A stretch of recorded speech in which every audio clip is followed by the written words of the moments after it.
Bueno, aquí estamos en una nueva lección, pero una vez más con nuestro amigo Freddy. Freddy, qué gusto. Un placer, Juan. Tenemos que hablar sobre el abuso en el hogar. Wow. Qué tema más terrible, más terrible. Tremendo, tremendo tema. Y qué complejo. Y qué complejo. Así mismo es. Entonces, qué es el abuso? ¿Cómo lo reconocemos? Hay tantas preguntas. Que comiences nomás y vamos a ver para dónde vamos. Juan, el abuso, yo pienso que en el mundo entero hay bibliotecas enteras y volúmenes enteros y organizaciones enteras dedicadas a tratar de explicar lo que es el abuso. Y para un concepto general simple y sencillo, es hacer daño. En dos palabras, abuso es hacer daño. Una definición concisa y precisa. Así mismo, Juan. Entonces, dentro del hogar hay abuso. Bueno, yo pienso que esto es cultural, es un problema ancestral. Yo creo que dentro del concepto de abuso de gente que hace daño a su propia gente, nacen las famosas organizaciones de liberaciones, entre comillas, ¿no? Y que están distorsionadas pretendiendo abarcar a identificar la problemática y buscar una solución. Pero si queremos enfocarnos dentro de lo que es abuso, hemos hablado en términos generales de abuso de autoridad, abuso de liderazgo, abuso de poder, abuso de mis padres, abuso de mis hijos, y todo gira en torno y en contorno a lo que es abuso. Pues si nos enfocamos en cuanto a abuso como un protagonista, cuando fui niño, que hace poco tiempo a propósito de ello, fui testigo realmente de un abuso dentro de mi hogar. Antes de que Cristo llegara a mi hogar, fundamentalmente la familia nuestra vio en físico y en directo cómo eran lesionados, habían víctimas y verdugos. Y no solamente la pareja, los protagonistas, sino también los espectadores, que en algunas ocasiones nos dejaban espectar y en otras ocasiones nos mandaban a que nos escondamos antes de que se confrontara realmente el conflicto, ¿no? Fue una experiencia tremenda. Pero lo que podíamos determinar es que tenemos que ser claros que para buscar la solución tenemos que estar identificados con la real situación que existe en nuestra sociedad. Dentro de la sociedad hispanoamericana, la sociedad anglosajona, la comunidad asiática, el mundo entero está involucrado en este asunto del abuso. Ahora, si estamos claros lo que es el abuso y que es un mal de ayer y de hoy y hasta cuando Cristo venga, estará permanente a pesar que las organizaciones sociales y comunitarias busquen una solución. Pero esto debe empezar en el núcleo familiar. Primeramente aceptando que hay la amenaza, porque esto es generacional. Mis abuelos, mi padre, el padre de mi padre, etcétera, etcétera, es una herencia generacional y también muchas veces genética, arraigada, ¿verdad?, dentro de la propia psiquis del individuo. Llámese hombre o mujer, porque no solamente hay mujeres abusadas, sí. Hay pobrecitos hombres que somos abusados. No, okay. Pero eso es un concepto global, ¿no? Bueno, gracias a Dios no. A veces me dejo abusar y me gusta que me abuse, pero eso para efecto de broma, ¿no? Sí, claro. Pero el tema en realidad, más allá del comentario en broma, tenemos que saber que en la sociedad nuestra donde nos desenvolvemos existe el abuso.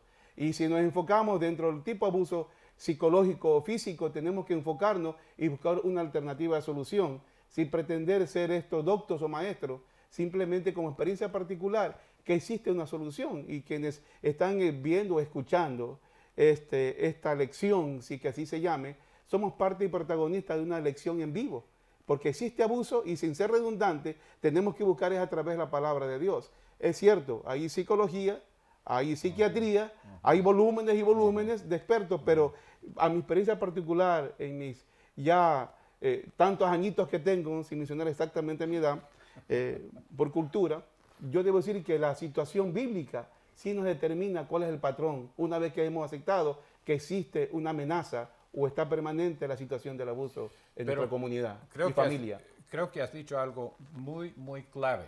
Tenemos que admitir que existe el abuso. Antes de poder buscar la solución hay que admitir que está. Totalmente, totalmente de acuerdo. O sea, en todas las dependencias, porque esto es una dependencia psicológica, ¿no?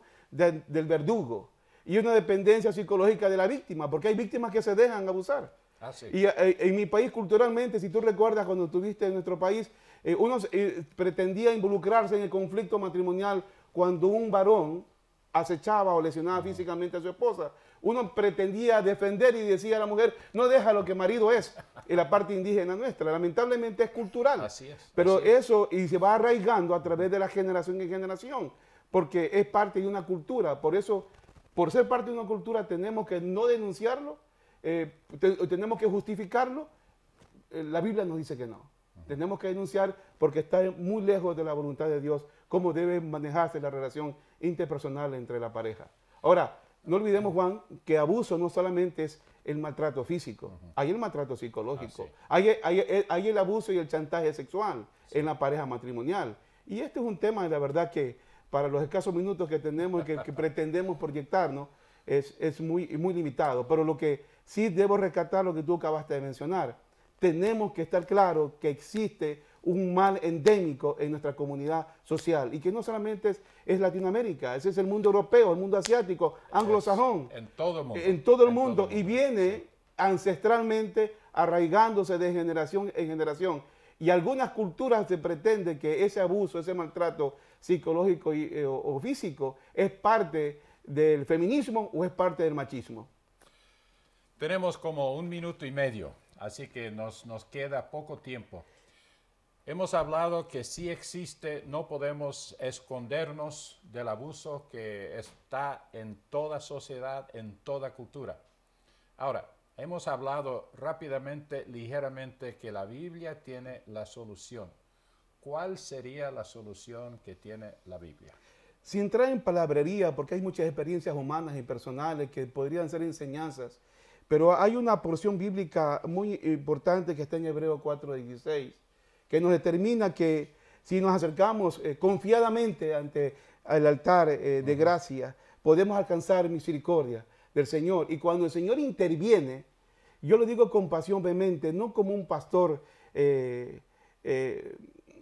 fanático, ¿no? Pero sí lo digo por experiencia propia, cuando permitimos que Dios sea parte de la solución. Y esto es un vocablo que lo pueden entender quienes están estudiando y quienes estamos en el ministerio.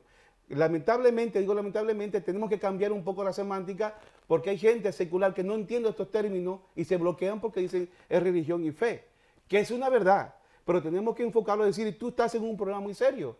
Tu salvación está en problemas, por supuesto, si no aceptas a Cristo en tu corazón. Pero antes de eso, como proceso de la salvación, para la vida eterna, tienes que solucionar tu problema actual. Cuando tú te casaste, vuelve y recuerda con quién fue la mujer que te enamoraste. Vuelve y recuerda quién fue aquel prototipo del caballeresco que te enamoraste.